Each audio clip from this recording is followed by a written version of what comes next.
चराचरम्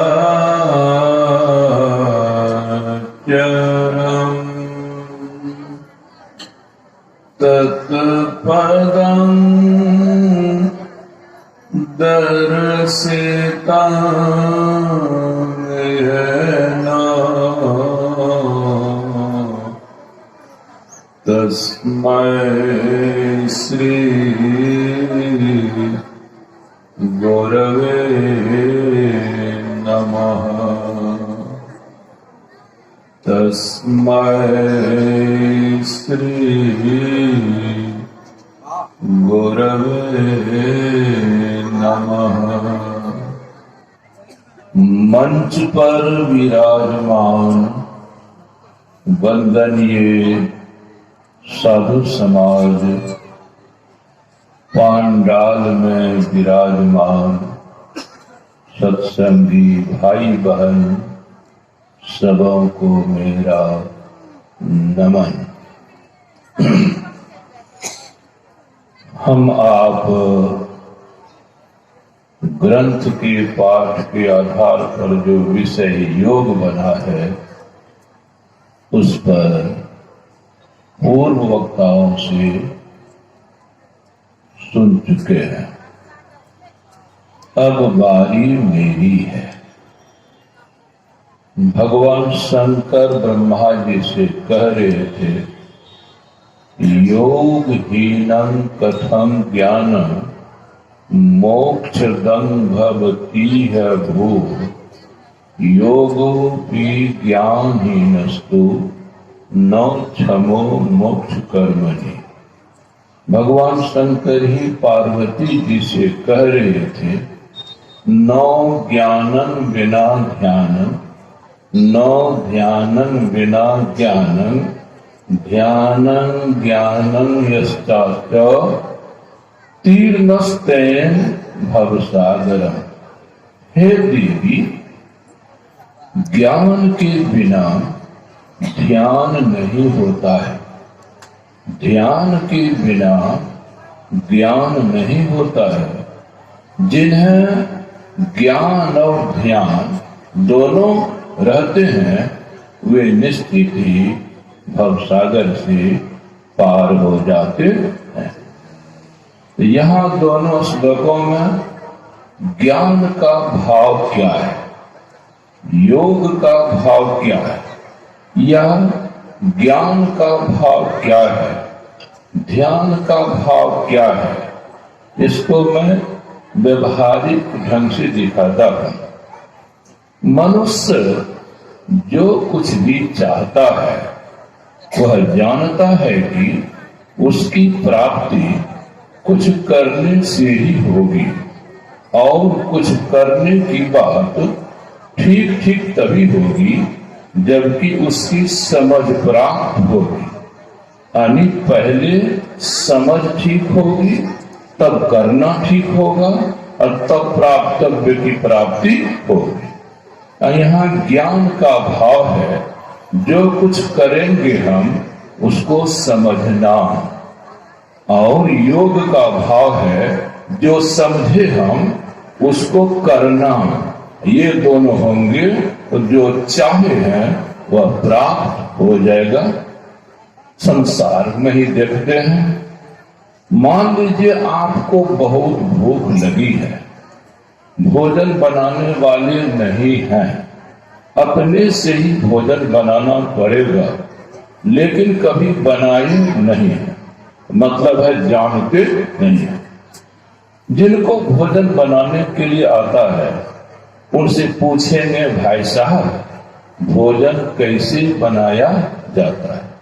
भाई साहब आपको जना देंगे, भोजन ऐसे बनाया जाता है, वैसे बनाया जाता है। तो आपको समझा दिए, आप घर आए, लेकिन भोजन बनाने का काम आपने नहीं किया, तो बताइए भोजन की प्राप्ति होगी? कहेंगे नहीं। जब भोजन की प्राप्ति नहीं होगी तो आपका काम नहीं बनेगा। यहाँ निकला समझ तो लिए लेकिन किए नहीं तो बात बनी नहीं। दूसरी बात, आप भोजन बनाने को नहीं जानते हैं, लेकिन बनाने लगते हैं तो क्या हाल होगा? भोजन बनाने को नहीं जानेंगे, भोजन बनाने लगेंगे तो भोजन नहीं बनेगा, या कुछ से कुछ हो जाएगा, कुछ से कुछ हो जाएगा तो क्या मिला? यहाँ आई बात, समझे नहीं करने लग गए। यदि नहीं समझेंगे करने लग जाएंगे, जैसे हाथ खाली रहा है वैसे हाथ खाली रहेगा, या यदि समझ लिए किए नहीं तो जैसे हाथ खाली रहा है वैसे हाथ खाली रहेगा। ये उदाहरण हुआ। भगवान कहते हैं मोक्ष हर एक जीव जहां कहीं भी है, चाहे स्वर्ग में है या नरक में है या मर्तलोक में है, चाहे कुछ भी बन गया है, बहुत धनी मानी बन गया है, उद्योगपति बन गया है, टाटा बिरला बन गया है, मित्तल अंबानी बन गया है, राजा महाराजा बन गया है, प्रधानमंत्री और राष्ट्रपति बन गया है, सुविधाओं से जीवन भरा हुआ है, सुरक्षाओं से जीवन भरा हुआ है, लेकिन भीतर में सुख का अनुभव नहीं होता है, अनुभव होता है दुख का, शांति का अनुभव नहीं होता है, अनुभव होता है अशांति का। तब क्या बने जीव? यहाँ राजा महाराजा बन गया, राष्ट्रपति प्रधानमंत्री बन गया, धनी मानी बन गया, सुविधाओं से सुरक्षाओं से जीवन भर गया, फिर भी वही जो नहीं हुआ ना। तब हुआ स्वर्ग यदि चले जाए, देवी देवता बन जाएंगे, तब बात बन सकती है। ब्रह्मा विष्णु महेश बन जाए, सरस्वती लक्ष्मी पार्वती बन जाए, और कुछ बन जाए स्वर्ग में तो बात बन सकती है। यही जिनके मन में बात उठी वे स्वर्ग जाने वाले काम में लग गए। जग तप नियम व्रत आदि आदि तो पुण्य तो हो जाएगा, शक्ति तो हो जाएगी, स्वर्ग तो चले जाएंगे, देवता तो बन जाएंगे, लेकिन हाल वही रहेगा जो हाल मर्तलोक में था। भाव था कहने का, तब क्या बना जाए? अंत में निष्कर्ष आता है, जब तक यह जीव परमात्मा नहीं बनेगा तब तक अनादि काल से जो हाल आज तक है वही हाल अनंत काल तक बना रहेगा। तो परमात्मा कैसे बनेगा? इसी से संबंधित पाठ है। जब तक जीव का जो परमात्मा से नहीं होगा तब तक जीव परमात्मा नहीं बनेगा। तो परिभाषा योग की आपके ग्रंथों में है। जागबलक जी महाराज से भरद्वाज जी महाराज ने पूछा, योग किसे कहते हैं? तो उत्तर था, जीवात्म परमात्म संजोगो योग उच्यते। जीव और ब्रह्म के मिलन को योग कहते हैं। व्यासदेव जी महाराज से किसी ने पूछा, बाबा योग किसे कहते हैं? तो बाबा बोले, समाधि योग उच्यते। जब जीव को समाधि हो जाए तब उसी को योग कहा जाता है। पतंजलि ऋषि से किसी ने पूछा, योग किसे कहा जाता है? तो पतंजलि ऋषि ने कहा, क्या कहा? योगस् चित्त वृत्ति निरोध। चित्त वृत्तियों का निरोध योग कहलाता है। मन वृत्ति की योग मन वृत्ति का निरोध योग कहलाता है।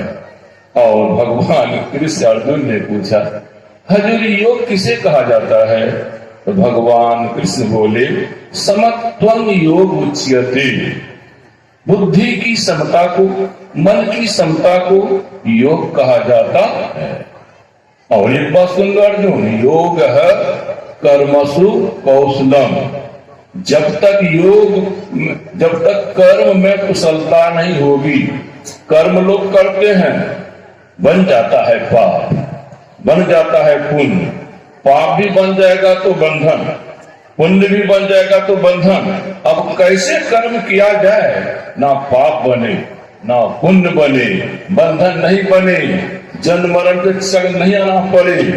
योग कर्मसु कौशलम, इस विषय को हमारे भगवान की 3-4 अध्यायों में, दूसरे अध्याय में, तीसरे अध्याय में, चौथे अध्याय में, 5 में विस्तार से योग कर्मसु कौशलम को बताया गया। पढ़ के देखिए गीता में। भाव का कई विषय है लंबा, फिर भी परिभाषा में दिखा रहा था। योग योग बोलते हैं, योग में क्या क्या लेना पड़ेगा। चित्त वृत्तियों का भी निरोध करना ही पड़ेगा। सफलता कब मिलेगी? जब समत्व को समझेंगे, जब कर्मसु कौशलम को समझेंगे। फिर पतंजलि पूरे योग को 8 भागों में बांट दिए। समाधि लिए, उसके पहले ध्यान लिए, उसके पहले धारणा लिए, उसके पहले प्रत्याहार लिए, उसके पहले आसन लिए, उसके पहले प्राणायाम लिए, उसके पहले नियम लिए, उसके पहले यम लिए। यम नियम आसन प्राणायाम प्रत्याहार धारणा ध्यान समाधि योग के 8 अंग। इनमें से 4 हैं यम नियम प्रत्यासन प्राणायाम, तन और मन को ठीक करने के लिए। जब तक आपका तन ठीक नहीं होगा, जब तक मन ठीक नहीं होगा, ऊपर जो 4 है प्रत्याहार धारणा ध्यान समाधि, ये आपसे होंगे ही नहीं। तो शरीर भी ठीक होना चाहिए, हर तरह से स्वस्थ होना चाहिए, सात्विक होना चाहिए, रजोगुण नहीं रहना चाहिए, तमोगुण नहीं रहना चाहिए। इसके लिए आपको प्राणायाम और आसन करना होगा। मन ठीक कैसे होगा? यम की साधना करनी पड़ेगी, नियम की साधना करनी पड़ेगी। ये भी 5 हैं। जो यम को साधेगा, नियम को साधेगा, प्राणायाम को साधेगा, आसन को साधेगा, तब उससे प्रत्याहार होगा। जब प्रत्याहार सधेगा तो धारणा होगी, धारणा सधेगी तो ध्यान होगा, ध्यान सधेगा तो समाधि होगी। इस तरह से क्रम आपके ग्रंथों में है। बात कल भी मैंने कुछ कही थी, ध्यान मैंने कही थी बात, भैया चाहे संसार का काम हो या परमार्थ का काम हो, बाहर का काम हो या भीतर का काम हो, काम तो करेगा मन ही ना। तो मन तन के साथ होगा, हाथ से काम करते हैं, मन हाथ के साथ नहीं है, ठीक नहीं होगा। पैर से काम करते हैं, मन उसके साथ नहीं रहेगा, ठीक नहीं होगा। माना कहा था मैंने, मन से तो काम लेना है जप का, ध्यान का। अभी मैं लेता हूं 7वां ध्यान। पहले जान लेना चाहिए कि ध्यान अगर हम करेंगे तो लाभ क्या क्या होंगे। कल मैंने कहा था ध्यान करने से पहला लाभ होगा मन एकाग्र होगा, मन सिमटाव में आएगा। जब मन एकाग्र होगा, जब मन सिमटाव में आएगा तो मन स्थूल से सूक्ष्म हो जाएगा। जब मन स्थूल से सूक्ष्म हो जाएगा तो मन के अंदर जो अनंत शक्ति है, आपकी सूक्ष्मता जैसे जैसे बढ़ेगी, आपकी एकाग्रता जैसे जैसे बढ़ेगी, तैसे तैसे वह शक्ति भी बढ़ेगी, तैसे वह शक्ति बढ़ेगी। भाव था हमारा मन या हमारा चित्त ज्यों ज्यों एकाग्र होगा, ज्यों ज्यों सिमटोम आएगा, उसी अनुपात में उसकी शक्ति बढ़ेगी, प्रकट होगी। तो आत्मबल बढ़ेगा, मनोबल बढ़ेगा, निश्चय बल बढ़ेगा, संकल्प बढ़ेगा। तो मैंने इतना बढ़ेगा जिस काल से सब डरते हैं वह काल आपसे डरेगा। ये शक्ति बढ़ेगी। यह शक्ति मैंने कल कहा था, ये अदिव्य शक्ति नहीं, वैज्ञानिक वाली शक्ति नहीं, वो दिव्य शक्ति होती है, ऋषि वाली शक्ति है। वह शक्ति जिसके भीतर में जग जाती है, तब जो कुछ भी भीतर में गड़बड़ी है सब ठीक हो जाएगा। गड़बड़ी भी कल मैंने कहा था कि शरीर में तरह तरह के रोग होते हैं, अभी हैं। मन में भी तरह तरह के रोग हैं। रोग चाहे शरीर का हो, रोग चाहे मन का हो, उसका तो कारण होगा।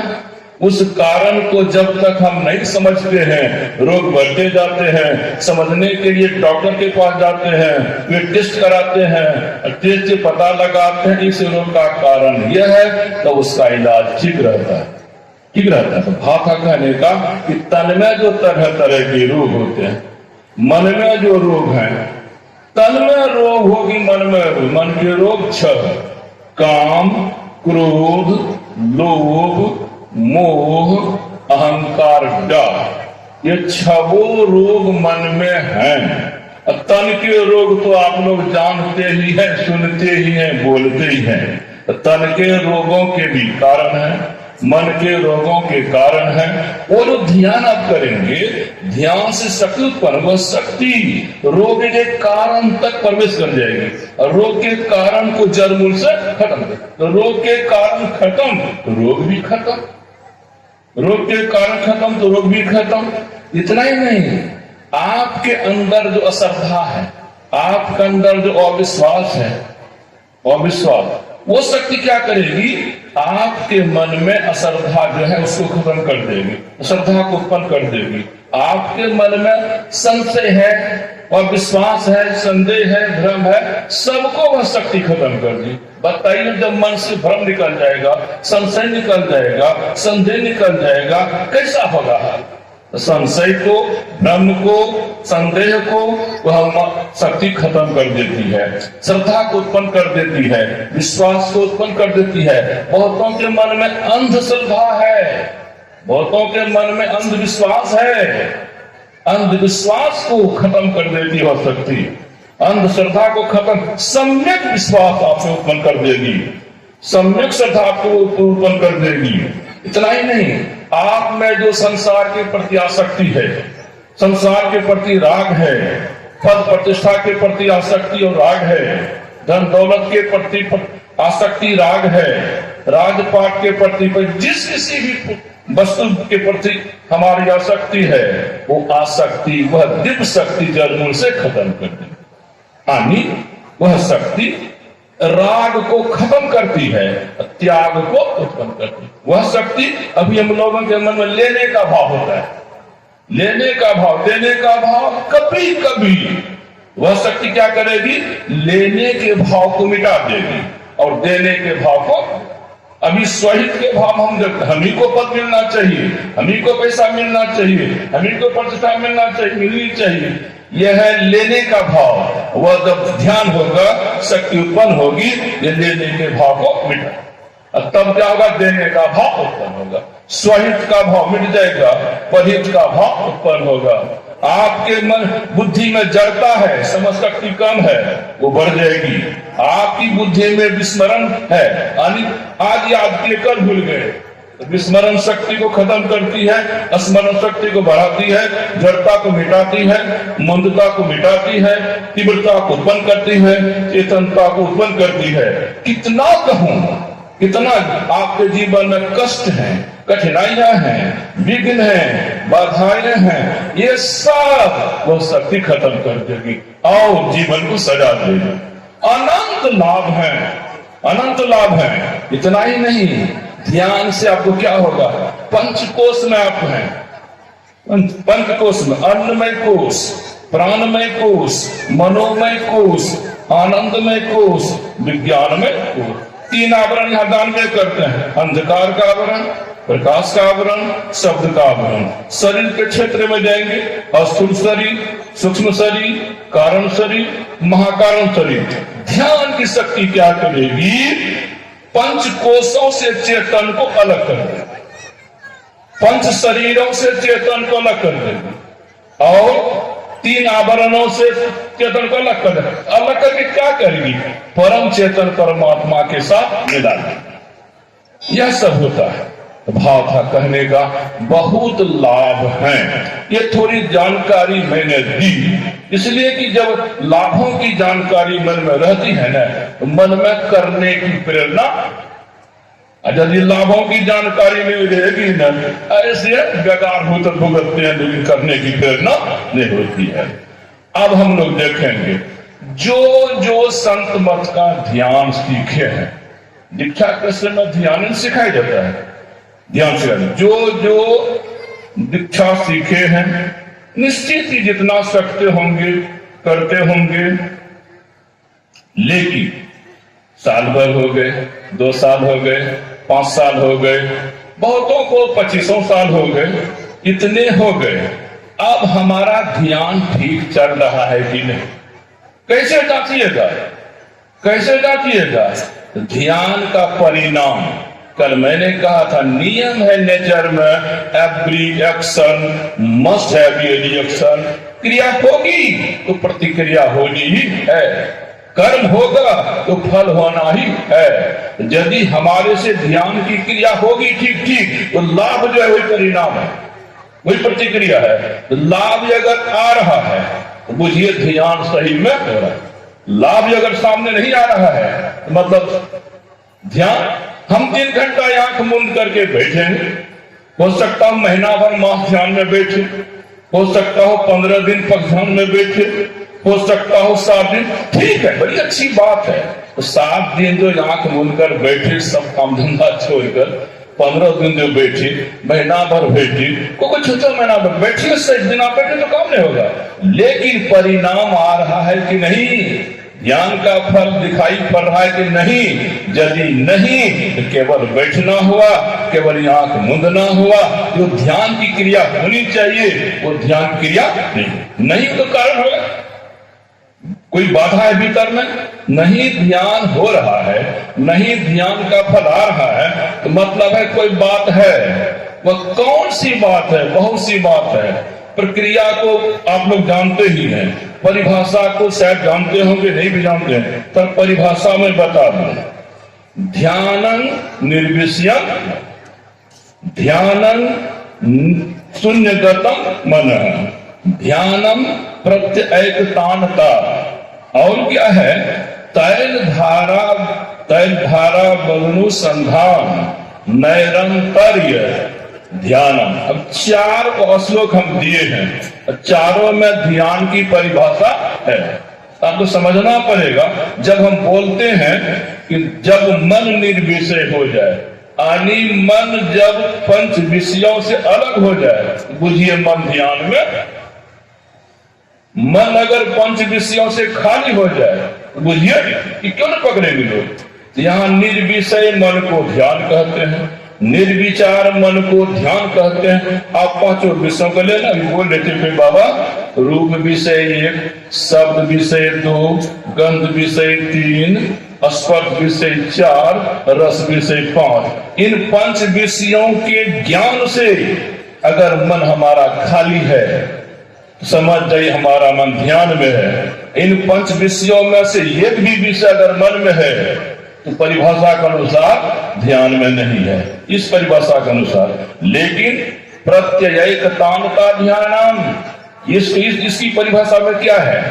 धारणा का जो विषय है, जिसका मन ध्यान करेगा, वही केवल मन में रहे और कुछ नहीं रहे, बुझा जाए मन ध्यान में। 5 विषय में यहाँ स्थूल ध्यान हो गया। मतलब 2 प्रकार का ध्यान है, एक को कहते हैं साकार ध्यान, एक को कहते हैं निराकार ध्यान। साकार ध्यान में इष्ट का एक रूप बताया जाता है, राम रूप हो, कृष्ण रूप हो, शिव रूप हो, विष्णु रूप हो, दुर्गा रूप हो, काली रूप हो, गुरु रूप हो। गुरु कहते हैं आपको इस रूप का ध्यान करना है, इसी रूप पर मन को एकाग्र करना है। इस रूप को ध्यान करते समय, इस रूप पर मन एकाग्र होते करते समय मन भागते रहेगा। जहां जहां मन है, जिस भी विषय को मन पकड़े, वहां से थोड़ा थोड़ा कर वही लेगा। साकार ध्यान में इस तरह से वो है निराकार, बिंदु ध्यान निराकार ध्यान है, निर्विषय ध्यान निराकार ध्यान है, निर्विचार ध्यान निराकार ध्यान है। तो ध्यान की परिभाषा जानकर ध्यान करने वाले को मिलाना चाहिए परिभाषा से। क्या हाल है? कौन बतावे? हमसे पूछिएगा ना तो शायद जोर पकड़ के कुछ बोल दें जो, लेकिन असली बात पकड़िए कि ध्यान करने में केवल ध्येय वस्तु को पकड़ा जाता है, उसके अलावा जो कुछ है वह बाधक है। इस तरह से मैं कह रहा था कि ध्यान की परिभाषा जानिए।